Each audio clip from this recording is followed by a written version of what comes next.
नमस्कार दोस्तों, आप सभी लोगों का हमारे YouTube चैनल पर बहुत बहुत स्वागत है। आज है 15 अगस्त, तो हमारे समस्त प्रिय देशवासियों को 15 अगस्त की बहुत बहुत शुभकामनाएं।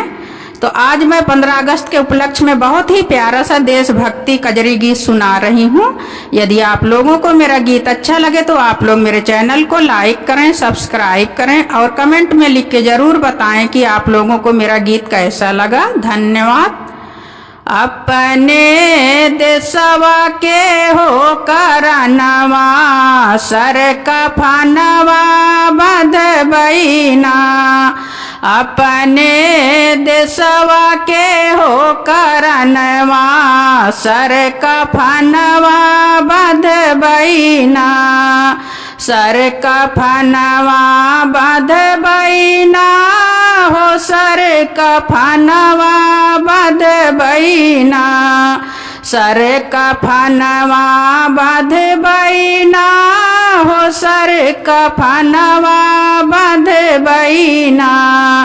अपने देशवा के हो करनवा सर कफनवा बंधबैना। अपने देशवा के हो करनवा सर कफनवा बंधबैना। धन धन मोरे देश की माटी उपजई सोना चांदीना। हो उपजई सोना चांदीना।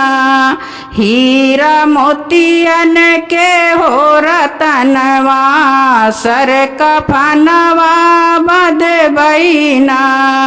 हीरा मोतियन के हो रतनवा सर कफनवा बंधबैना। अपने देशवा के हो करनवा सर कफनवा बंधबैना। अपने देशवा के हो करनवा सर कफनवा बंधबैना। माथे तिलक लगौबै माटी धरबै माँ के चरनियाना। हो धरबै माँ के चरनियाना। पैदा करबै अनाज बन किसनवा सर कफनवा बंधबैना। पैदा करबै अनाज बन किसनवा सर कफनवा बंधबैना। अपने देशवा के हो करनवा सर कफनवा बंधबैना। अपने देशवा के हो करनवा सर कफनवा बंधबैना। यही भारत देश के खातिर वीर दिए कुर्बानी ना। हो वीर दिए कुर्बानी ना। झूले फसिया के हो झूलनवा सर कफनवा बंधबैना।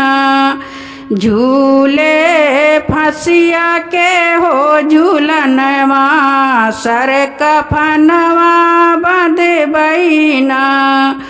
अपने देशवा के हो करनवा सर कफनवा बंधबैना। अपने देशवा के हो करनवा सर कफनवा बंधबैना। झंडा तिरंगा सीमा ऊपर लहर लहर लहराईना। हो लहर लहर लहराईना। केडी करई देश गुणगनवा सर कफनवा बंधबैना। केडी करई देश गुण गनवा सर कफनवा बंधबैना अपने देशवा के हो करनवा सर कफनवा बंधबैना अपने देशवा के हो करनवा सर कफनवा बंधबैना अपने देशवा के हो करनवा सर कफनवा बंधबैना।